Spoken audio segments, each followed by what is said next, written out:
Why do Arctic hares have such big ears? Welcome back to Shelby on Safari, the place where I, a wild animal biologist, loves to answer your animal questions. Today, we're heading up to the Arctic to hear more about the Arctic hare. So you ready? Join the safari and let's get started.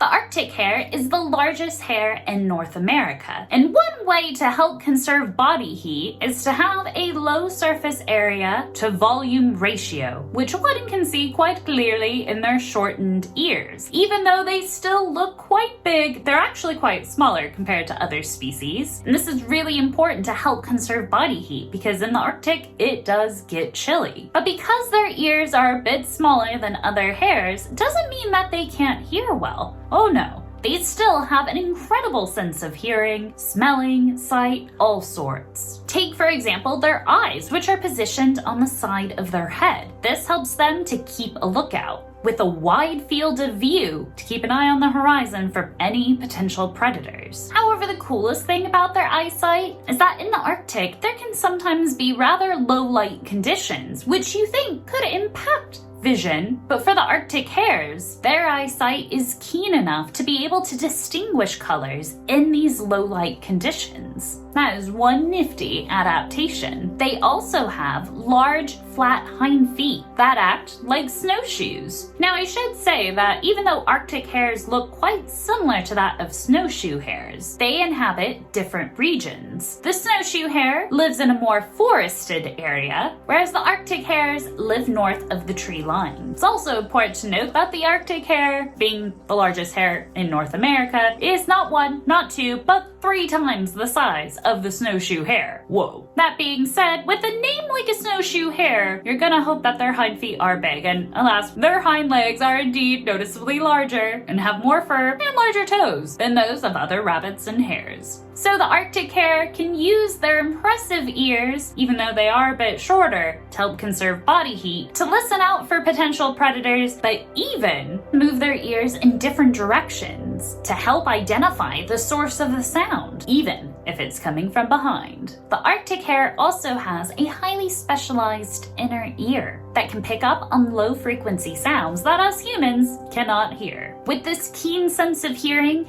they can hear rustling, footsteps, anything that could be the sound of a potential predator, and gives them the advantage of foresight or forehearing to be able to hear and make a move to get away from potential predators. The Arctic hare is certainly an amazing animal. But what do you think? Would you rather have a keen sense of hearing or maybe a keen sense of smell to smell out moss and lichen? Let me know down in the comments which you would choose. To keep your adventure going, why not find out about one of my other favorite animals of the Arctic, the ptarmigan. Go and click it. I'll see you over there. Thanks so much for watching.